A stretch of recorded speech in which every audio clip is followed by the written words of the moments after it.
We have to get into an altered state of consciousness. Then we can do a lot with our intention. And there is experimental data proving that.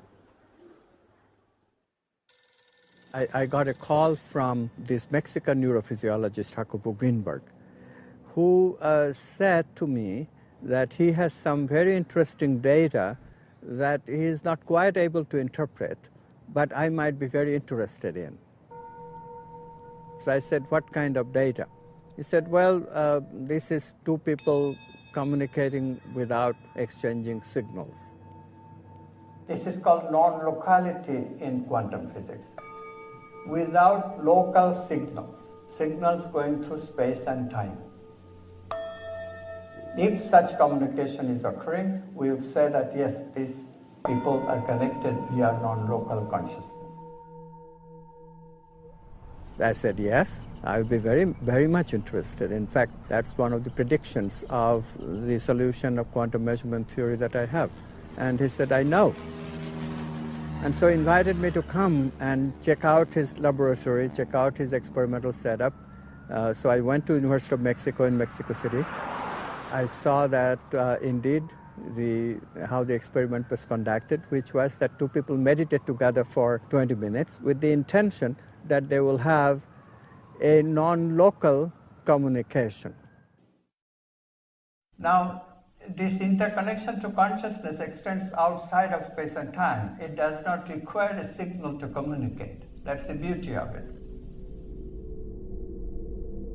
So two people meditate together for 20 minutes with the intention that they communicate non-locally, directly, without exchange of any signals. After the 20 minutes, they're separated, put in individual Faraday chambers. These are electromagnetically impervious chambers. They still maintain that meditative state of intention. Now their brains are connected to individual EEG machines, electroencephalogram. One subject, and only one subject, is shown a series of light flashes. This obviously produces electromagnetic activity in the brain, and this electrical activity is recorded in the brain waves in the EEG connected to the brain. From that, a potential can be extracted, which is called evoked potential evoked by the light flashes. The other subject in the meantime is just meditating. There is no light flash for him or her. But the EEG machine connected to the brain of the second observer, who doesn't see any light flashes, nevertheless depict a transferred potential very similar in both phase and strength to the evoked potential that the first observer's EEG gives us. How does electrical activity transfer from one brain to another without any electromagnetic connection, without any signal? The answer is quantum non-locality. The answer is that non-local consciousness collapses similar events in both brains because through their intention they have become correlated non-locally. There is no other way of understanding this result.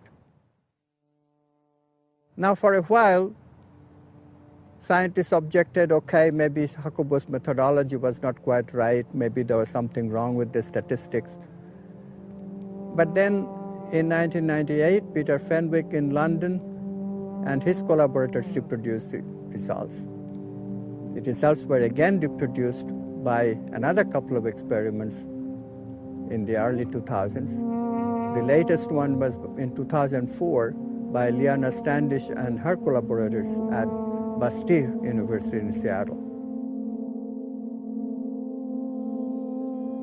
Brains can communicate non-locally, proving that consciousness is indeed non-local. It's cosmic. Consciousness that chooses from quantum possibilities making an actual event, consciousness that creates this universe of manifestation, is indeed non-local consciousness. Now you can call it God if you like. You don't have to. It's objective. it's objective and it's scientific.